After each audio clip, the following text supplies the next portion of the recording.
9 Johnny Carson guests who had no filter. The Tonight Show with Johnny Carson wasn't just television, it was America's nightly ritual. For 30 years, Carson invited celebrities into our living rooms for seemingly casual conversations that were actually carefully orchestrated performances. The jokes were vetted, the stories rehearsed, and the boundaries clearly marked. But some guests didn't get the memo. In an era of 3 networks and strict broadcast standards, these loose cannons turned Carson's controlled environment into live wire television. They ignored the rules, trampled taboos, and left Johnny, television's unflappable master of ceremonies, visibly rattled as he struggled to steer conversations back to safer waters. Johnny prided himself on preparation, explains former Tonight Show writer Raymond Williams. He knew exactly where interviews were supposed to go, but when certain guests hit that couch, all bets were off. You'd see that panic in his eyes, that split-second calculation of, how do I save this without killing the energy? These unfiltered moments weren't just entertaining,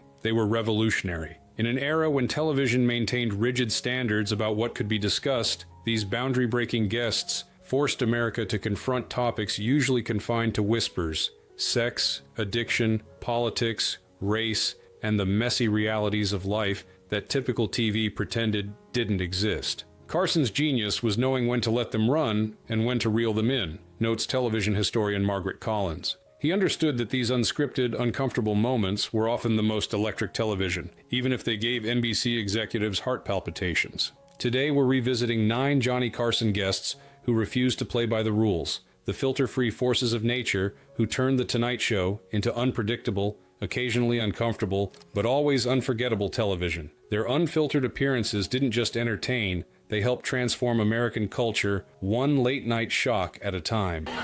Yes, I remember the date of that one.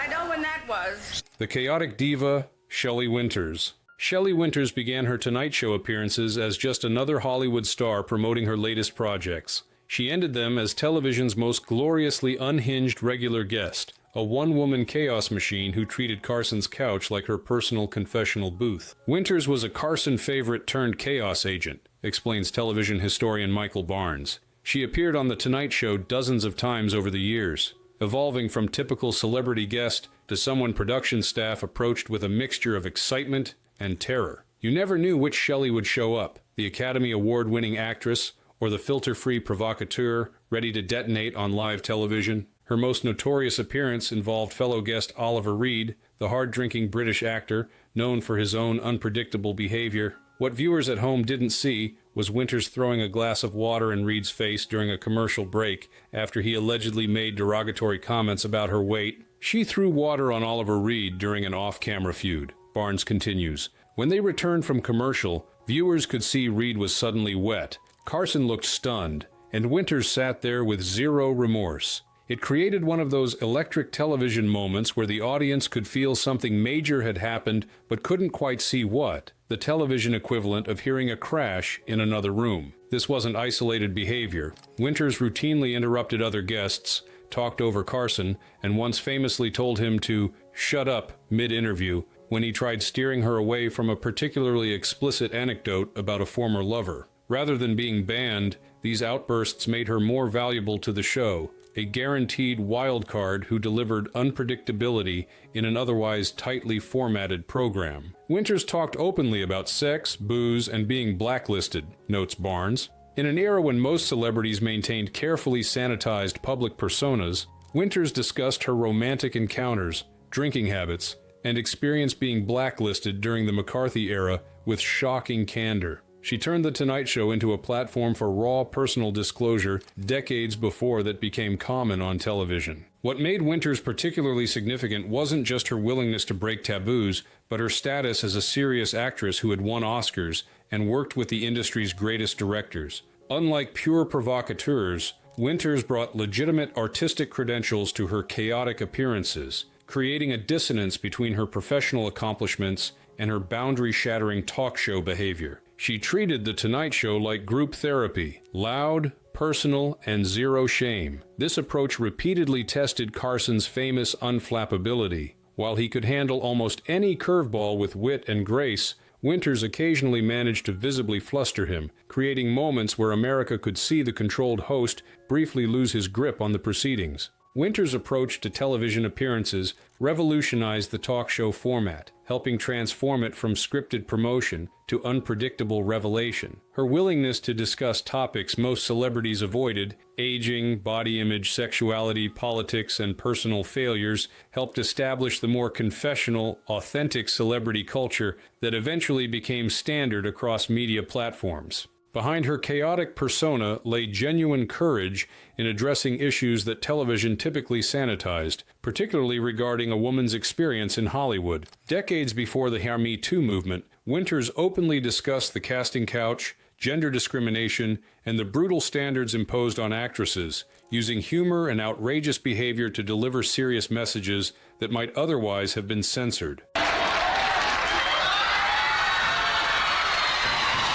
The Drunken Terror, Oliver Reed. Oliver Reed brought something to American television that audiences rarely saw in the carefully managed network environment of the 1970s. Genuine, unvarnished danger. The British actor, known for powerful performances in films like Oliver and Women in Love, appeared on The Tonight Show as a barely contained explosive device that Carson attempted to defuse while simultaneously exploiting its entertainment value. Reed appeared visibly drunk, slurred through answers, and reportedly made rude comments about Shelley Winters, notes celebrity biographer Thomas Henderson. His appearance represented a particularly raw version of the British bad boy persona that fascinated American audiences. The unfiltered star who refused to adopt the polished, publicity-friendly approach expected on U.S. television. Reed's confrontation with Winters became one of The Tonight Show's most notorious unaired moments, with the aftermath visible to viewers returning from commercial. While the water-throwing incident occurred off-camera, the tension between the two volatile personalities created a palpable discomfort that Carson struggled to manage while keeping the show moving forward. After their clash, neither was booked on the same night again, Henderson explains. This represented one of the rare instances where The Tonight Show's bookers had to implement a conflict avoidance strategy similar to those used for feuding musicians or politicians. Reed and Winters were both valuable for their unpredictability, but together they created a combustible mix that threatened to overwhelm even Carson's legendary ability to control his show. Reed's appearance stood out for its contrast with the typically polished American celebrities who dominated late-night television. While U.S. stars generally arrived sober, prepared, and media-trained, Reed brought an unfiltered British frankness combined with his notorious drinking habits, creating television that felt dangerous in ways American audiences rarely experienced. He came in swinging, with or without a drink. This observation captures Reed's fundamental approach to television appearances: confrontational, uninhibited, and deliberately provocative, regardless of his blood alcohol content. Even when relatively sober, Reed approached interviews as opportunities for authentic self-expression rather than promotion, discussing his controversial views on women, American culture, and the acting profession with refreshing if sometimes offensive candor. What made Reed particularly challenging for Carson was his unpredictability combined with genuine intelligence and wit. Unlike guests whose unfiltered moments stemmed from simple impropriety, Reed brought articulate, deliberate provocation, choosing to break American television conventions with clear awareness rather than through ignorance or carelessness. The cultural contrast between British and American celebrity behavior became especially apparent in Reed's appearances. While American television maintained strict standards about language, controversial topics, and appropriate behavior, British celebrities like Reed came from a television culture with different boundaries and expectations, creating cross-cultural friction that produced some of Carson's most uncomfortable yet compelling moments. Reed's approach to television appearances anticipated the more authentic, unfiltered celebrity culture that would eventually become standard across media platforms. His refusal to present a sanitized version of himself, despite the professional consequences of such honesty, helped establish the value of genuine personality over polished performance in talk show settings, influencing generations of guests who followed. I like competition. I know you. Yeah. When you're on 26 years, I mean, where's the challenge? Gives you a charge. Yeah, but what do you need to charge? 26 years. Walk away. It's over. Yeah. The equal opportunity offender, Don Rickles. Don Rickles transformed the typical Tonight Show guest dynamic more completely than perhaps any other regular visitor to Carson's couch. While most celebrities approach the show as a promotional opportunity requiring careful navigation of boundaries, Rickles treated each appearance as a comedic invasion, taking control of the show and turning Carson himself into his primary target. Rickles showed up to roast everyone, including Johnny, explains comedy historian Rebecca Santos. What made Rickles revolutionary wasn't just his willingness to insult the host, a previously unthinkable talk show taboo, but Carson's willingness to cede control and become the butt of jokes. This role reversal fundamentally changed the power dynamics of television talk shows, establishing that hosts could occasionally become content rather than just facilitating it. The insult comic approached Carson's program with boundless confidence, expanding his targets beyond the host to include fellow guests, band members, and even audience members who suddenly found themselves receiving nationally televised mockery based on their appearance or reactions. He called Frank Sinatra a hoodlum with a tuxedo and mocked audience members' appearances live, Santos continues. What made these potentially offensive jokes work was Rickles' equal opportunity approach. No one was exempt, regardless of status or power. This democratic approach to mockery established an understanding that his insults were performance rather than genuine attacks, creating a safe context for boundary-pushing humor. Rickles' most legendary Carson moment came when he completely hijacked the show after Carson accidentally broke his cigarette box. What began as a typical guest segment transformed into Rickles taking control of the program, walking around the set, commandeering the camera, and turning Carson into a helpless spectator on his own show. Once he stole Carson's mic and roasted the band leader, notes Santos, this complete disregard for television protocol, where guests remained seated on the couch and hosts maintained control of the microphone,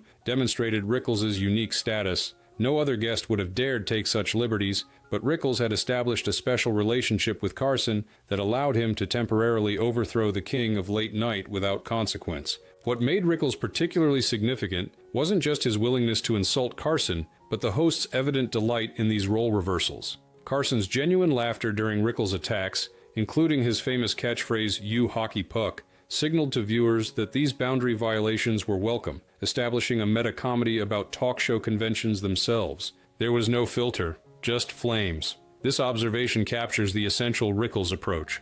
Unfiltered commentary delivered with such speed and confidence that targets had no choice but to surrender to the comedic onslaught. His rapid-fire delivery prevented recovery between jokes, creating a sustained comedic attack that left even the typically unflappable Carson struggling to maintain composure. Rickles' Tonight Show appearances helped establish a more complex understanding of acceptable television behavior, demonstrating that apparent rudeness could actually represent a sophisticated form of entertainment when delivered with clear comedic intent and received with appropriate understanding. This distinction between genuine insults and performed mockery expanded the boundaries of permissible television discourse. The Rickles-Carson dynamic represented one of television's most productive creative partnerships, with each man understanding exactly how their contrasting personas created maximum entertainment value. Carson's controlled Midwestern politeness made the perfect foil for Rickles' boundary-smashing aggression, creating a comedy of contrasts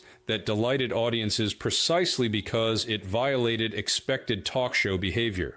Because I asked my ex-wife, and she said, "Oh, he got AIDS," guaranteeing that I would not have any sex until 2055. The truth teller, Richard Pryor. Richard Pryor brought something to The Tonight Show that made network executives profoundly nervous. Unfiltered truth about race in America delivered by a black artist, unwilling to soften his message for white comfort. His appearances represented some of the most authentic discussions of racism ever broadcast on mainstream television during the 1970s and early 1980s. Pryor made Carson visibly nervous discussing racism, police brutality, and drugs, notes cultural historian Dr. James Morrison. What made these moments so remarkable wasn't just the content, though discussing systemic racism on network television was revolutionary, but Carson's evident respect for Pryor's perspective despite his own discomfort. Carson recognized that his discomfort was precisely the point, that Pryor was deliberately disrupting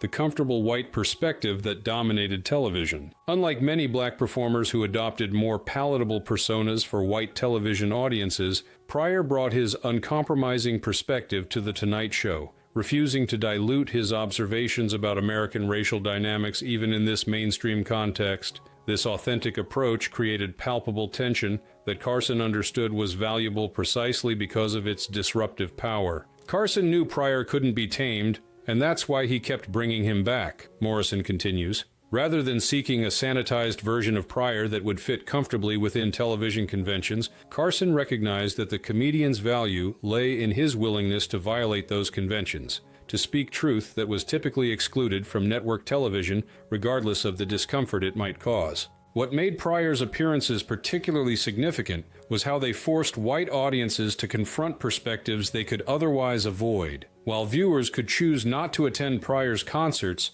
or listen to his albums, his Tonight Show appearances brought his unfiltered observations into mainstream living rooms, creating exposure to black perspectives that many white Americans might never otherwise encounter. The visible tension during these segments, Carson's nervous laughter, careful monitoring of Pryor's language, and evident awareness of potential audience discomfort itself became part of the performance. Viewers could observe in real time the friction between Pryor's authentic expression and television's controlling mechanisms, creating a meta-narrative about censorship and racial discomfort. Pryor said, "What no other comic dared, and didn't blink doing it." This fearlessness extended beyond racial topics to include frank discussions of drug use, sexuality, and personal struggles at a time when television typically avoided such subjects. Pryor's openness about his own experiences with addiction and destructive behavior brought unprecedented authenticity to late-night television, establishing that personal struggles could be discussed honestly rather than hidden. Carson's willingness to provide platform for Pryor's unfiltered perspective represented one of the host's most significant contributions to American cultural dialogue. Rather than seeking only safe, uncontroversial entertainment, Carson recognized the value of occasionally uncomfortable truth-telling, using his cultural capital to legitimize voices that might otherwise have remained marginalized in mainstream media. Pryor's Tonight Show appearances helped establish a template for how authentic racial dialogue could function on television, demonstrating that honest, unfiltered perspectives, even when challenging to white audiences, could create compelling viewing that expanded rather than diminished the medium's relevance. This approach influenced generations of performers who followed, particularly comics who used humor to deliver social commentary. The contrast between Pryor's Tonight Show appearances and most television discourse about race during this period reveals how revolutionary his approach truly was. At a time when network television largely avoided authentic discussion of racism, presented heavily sanitized versions of black experience, Pryor brought uncompromising truth directly into American living rooms, changing not just comedy, but the broader cultural conversation. No, is she pretty? Oh, grow up, America. I am so bored with Well, she's not a beauty. Oh, that's putting it nicely. She has shoes that have holes for thumbs. The bridge burner, Joan Rivers. Joan Rivers began her relationship with The Tonight Show as the ultimate Carson protege, the sharp-witted female comedian who became his favorite guest host and apparent heir apparent. She ended it as persona non grata, banned from the show for what Carson considered the ultimate betrayal, demonstrating how quickly television's most valuable platform could be withdrawn when its unwritten rules were violated. Rivers went from regular guest to persona non grata, explains television historian Margaret Collins. Her journey from Carson's comedic protege to banished former friend represents one of late-night television's most dramatic falls from grace. After years as a frequent guest and substitute host, Rivers made a decision that violated Carson's most fundamental expectation, loyalty, resulting in a rupture that remained unhealed for the remainder of his life. Before this catastrophic breakdown, Rivers had established herself as one of Carson's most reliably unfiltered guests, bringing a caustic wit and willingness to discuss taboo topics that pushed the boundaries of acceptable television discourse, particularly for female performers in that era. On Carson's couch, she mocked NBC executives by name, made fun of other celebrities, and spoke bluntly about plastic surgery and sex, Collins continues. What made Rivers revolutionary wasn't just her willingness to discuss topics considered inappropriate for women, though her frankness about sexuality, aging, and body image certainly broke ground, but her ruthless comedic approach. Unlike many female comics who softened their material for television, Rivers brought her unfiltered nightclub sensibility directly to network TV. Rivers' appearances helped establish new possibilities for female comedic expression on television, demonstrating that women could address taboo subjects with the same frankness as their male counterparts. Her willingness to discuss plastic surgery, including her own, sexual frustrations, bodily functions, and aging created space for authentic female perspectives previously excluded from late-night comedy. The dramatic end to Rivers' Tonight Show relationship came in 1986 when she accepted an offer to host a competing late-night program on the then-new Fox network without informing Carson in advance. This perceived betrayal, launching a direct competitor after years of mentorship, violated the unwritten code of loyalty Carson expected from those he had elevated. When she took a rival late-night deal in 1986, Johnny never spoke to her again, notes Collins. This permanent rupture demonstrated both Carson's absolute power within television and the fragility of relationships built around access to that power. With a single decision, Rivers transformed from heir apparent to permanent outsider, banned not just during Carson's tenure, but well into Jay Leno's subsequent decades as host. The severity of Carson's reaction, refusing to take Rivers' calls and permanently banning her from the show, revealed how completely The Tonight Show's seemingly casual, friendly atmosphere disguised rigid power structures and expectations. The apparent meritocracy that Rivers had navigated so successfully ultimately proved conditional on adherence to unwritten rules about loyalty and deference. She used his stage to build her empire, then burned the bridge. This observation captures both Rivers' strategic use of The Tonight Show to establish her career and the finality of her exclusion once she violated Carson's expectations. The platform that had made her a household name became permanently inaccessible, demonstrating the conditional nature of mainstream television access for even the most successful women in comedy. Rivers' banishment revealed the limits of unfiltered expression within Carson's domain, showing that while boundary-pushing content might be tolerated or even encouraged, challenges to the power structure itself would not be. This distinction between acceptable content transgression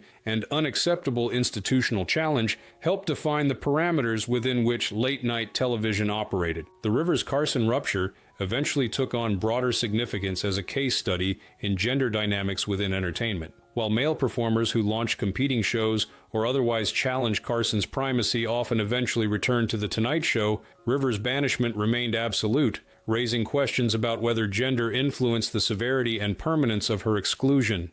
Well, my doctor told my wife and I we should enjoy sex every night. Now we'll never see each other.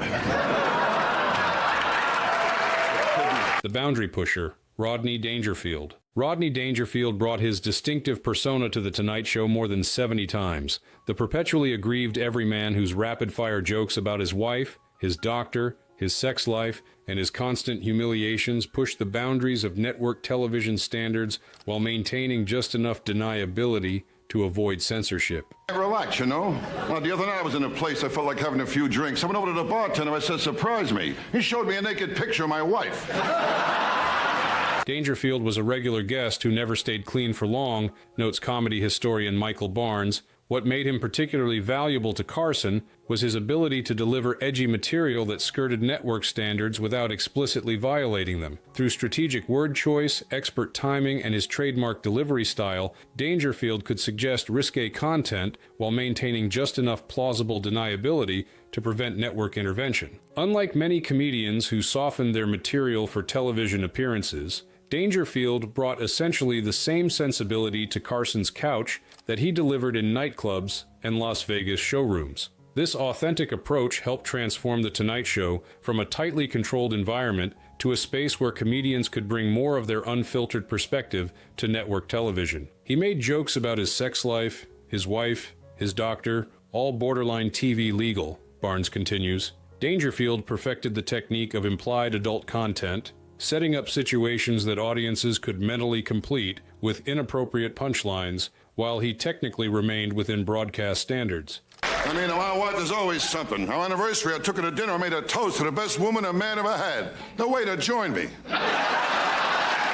This sophisticated approach to boundary pushing allowed him to discuss subjects typically excluded from network television without triggering censorship. Dangerfield's trademark self-deprecation created a protective context for potentially controversial material. By making himself the butt of jokes, about sexual inadequacy, medical problems, and marital disappointment, he transformed potentially offensive topics into more acceptable self-mockery. This technique established a template for how comedians could address sensitive subjects while minimizing network resistance. His rapid-fire delivery served both comedic and practical purposes, overwhelming censors with so many jokes in quick succession that borderline material often slipped through before it could be evaluated. By the time standards and practices might identify a potential issue, Dangerfield had already moved on to 3 more jokes, creating a perpetual motion that frustrated attempted containment. He once said, "My doctor told me I had 6 months to live. I couldn't pay the bill, so he gave me 6 more."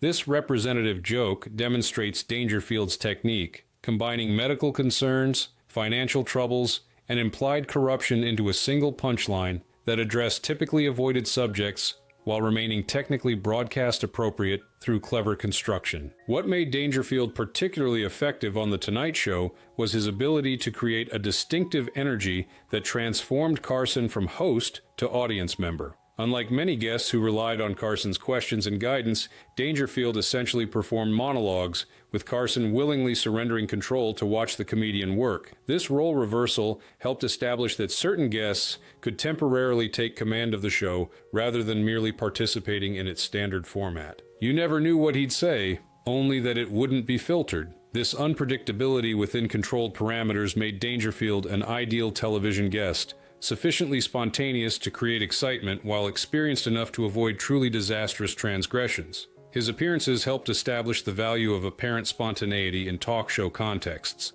even when that spontaneity operated within understood boundaries. Dangerfield's working-class persona brought perspectives to The Tonight Show that contrasted with the program's typically middle-class sensibility, addressing financial struggles, marital disappointments, and physical decline in terms that resonated with viewers whose lives diverged from Hollywood glamour. This authenticity helped broaden the show's cultural relevance beyond its industry-focused orientation. Dangerfield's Carson appearances significantly influenced subsequent comedy on television, establishing techniques for addressing adult subjects through implication, self-deprecation, and strategic ambiguity that generations of comedians would adapt and expand. His approach demonstrated that broadcast standards represented parameters to be creatively navigated rather than simply accepted as absolute limitations. Beautiful. I was a youngster once myself, and I look at you, I think of my 2 brothers.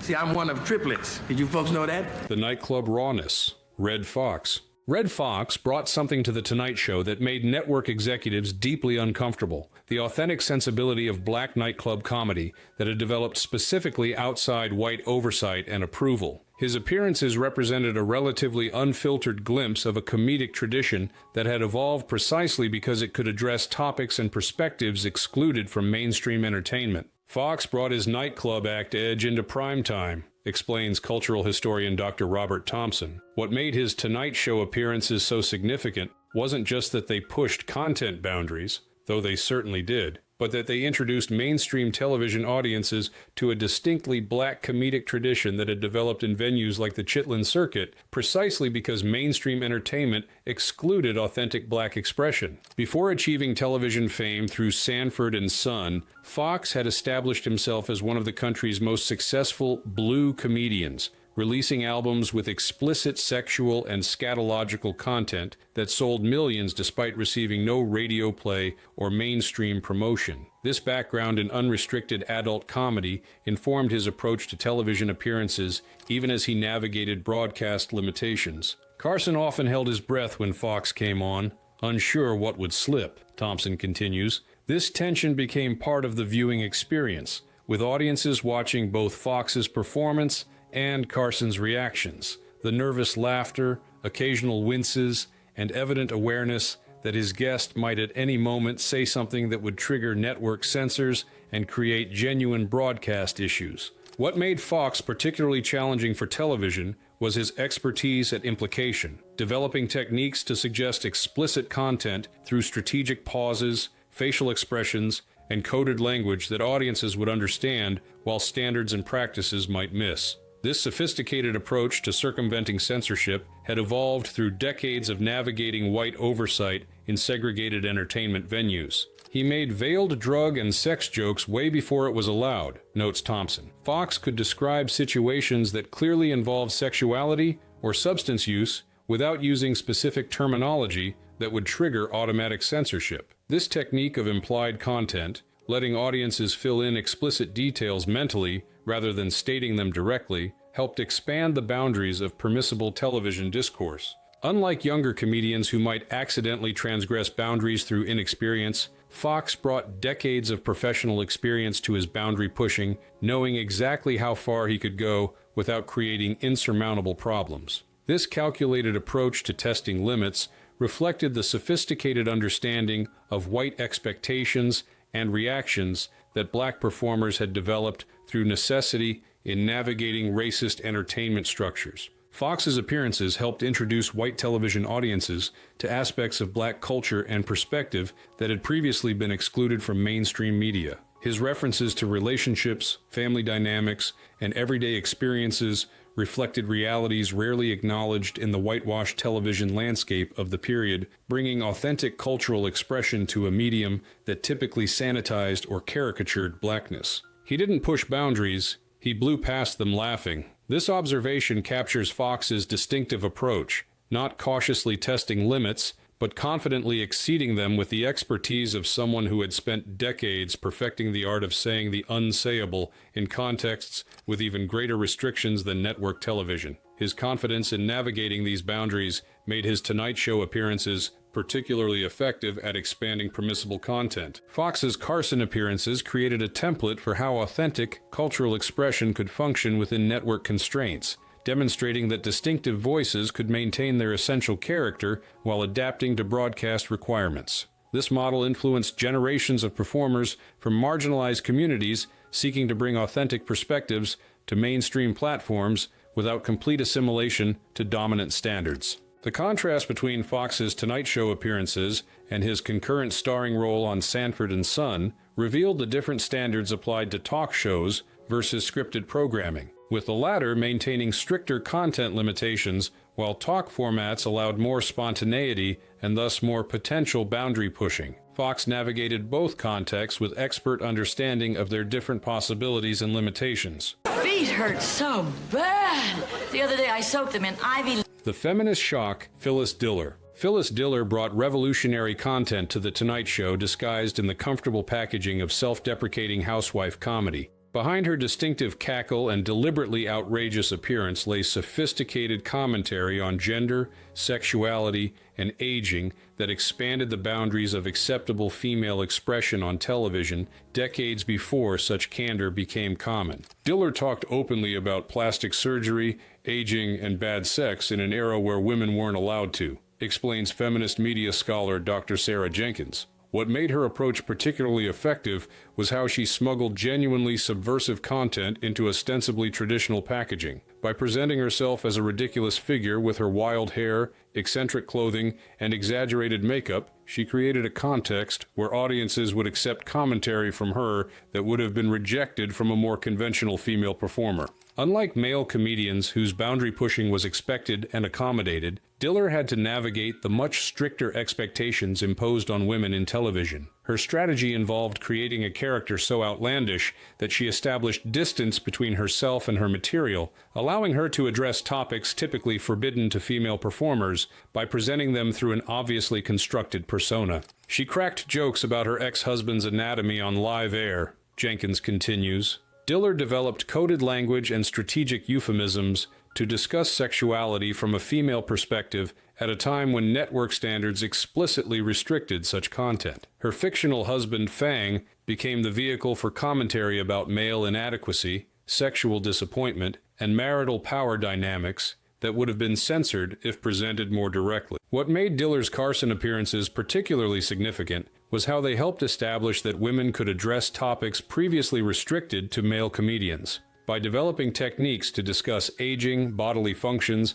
sexual frustration, and physical appearance from an explicitly female perspective, she created pathways for more authentic women's experiences to enter mainstream entertainment. Diller's strategic self-deprecation served as both comedic technique and protective coverage for potentially controversial material. By making herself the apparent target of jokes about appearance, aging, and desirability, she created space to address these subjects while minimizing potential backlash, a sophisticated approach to expanding permissible discourse while maintaining sufficient deniability to avoid censorship. She was a pioneer, and she didn't whisper while breaking barriers. This directness distinguished Diller from contemporaries who might address similar topics through innuendo or implication. While maintaining technical compliance with broadcast standards, Diller brought unprecedented frankness to women's experiences on television, addressing subjects that most female performers wouldn't touch and most male comedians couldn't authentically address.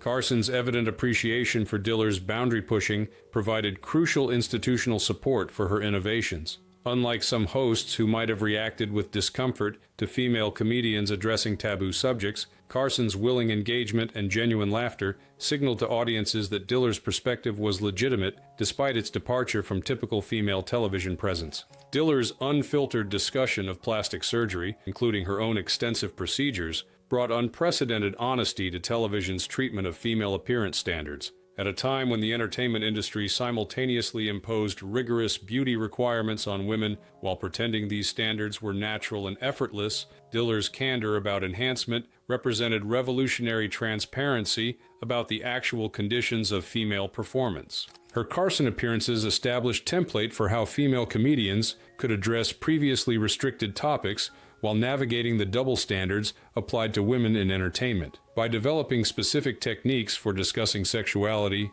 bodily functions, and appearance from a female perspective without triggering automatic censorship, Diller created pathways that subsequent generations of women comics would expand and develop. The contrast between Diller's public reception and the treatment of younger, conventionally attractive female comedians who address similar material reveals how her strategic self-presentation created protection for boundary-pushing content. By positioning herself as a cartoon rather than a threatening sexual presence, Diller could address topics that would have been censored if presented by women whose appearance aligned more closely with conventional desirability. But I don't want to, The unexpected wild card, Bob Uecker. Bob Uecker represented one of The Tonight Show's most unexpected, unfiltered voices. The former professional baseball player whose self-deprecating humor about his mediocre athletic career evolved into boundary-pushing comedy that frequently left Carson struggling to maintain composure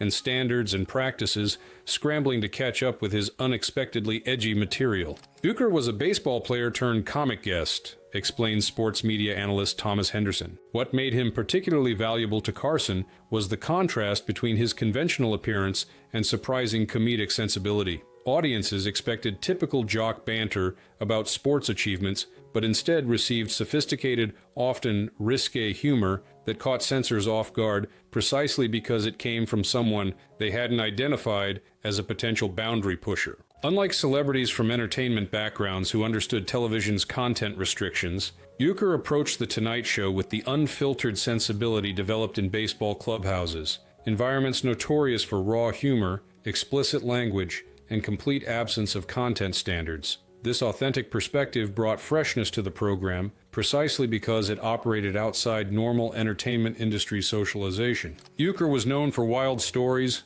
accidental profanity, and live audience howling fits. Henderson continues, "What made these moments particularly effective was their apparent spontaneity, the sense that Uecker wasn't deliberately pushing boundaries, but simply sharing authentic experiences without the self-censorship typically applied by media-trained celebrities. This created both comedy and occasional panic as Carson attempted to channel Uecker's unfiltered energy without allowing explicit content to reach broadcast. What distinguished Uecker from more deliberately provocative guests was his apparent innocence, the way his boundary crossing seemed to result from enthusiasm rather than calculation. This quality created a different dynamic with audiences, who responded to his apparent authenticity with particular warmth while forgiving occasional transgressions that might have seemed calculated coming from entertainment professionals. His storytelling approach frequently involved beginning with seemingly innocent baseball anecdotes that unexpectedly evolved into adult content before Carson could redirect the conversation. This technique of narrative misdirection, starting in safe territory before veering into potentially problematic content, created some of The Tonight Show's most unpredictable moments,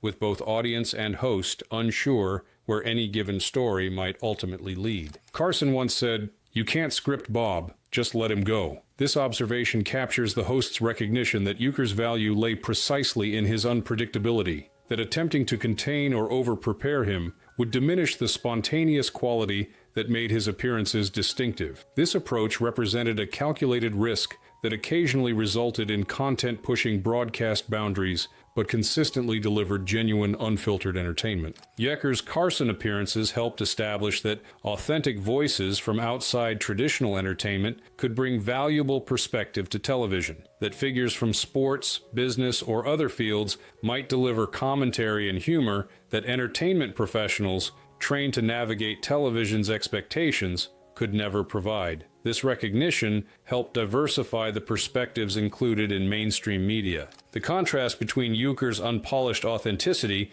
and the carefully managed personas of most celebrities created a refreshing change of pace within The Tonight Show's format. His appearances demonstrated the entertainment value of genuine spontaneity at a time when most television content was tightly controlled, helping establish that calculated risks with unpredictable guests could deliver uniquely compelling viewing experiences. He looked like a jock. He delivered like a stand-up. This observation captures the essential surprise that made Euchre effective, the gap between audience expectations based on his appearance and background and the sophisticated, boundary-pushing humor he actually delivered. This contrast created both comedy and occasional moments of genuine shock that kept viewers and Carson himself consistently engaged with Euchre's unpredictable perspective. Euchre's success on The Tonight Show helped establish that comedy credentials could come from life experience rather than traditional entertainment training, that authentic perspective and natural timing could be more valuable than conventional preparation. This recognition helped expand the definition of who could participate in mainstream entertainment beyond those with formal industry backgrounds.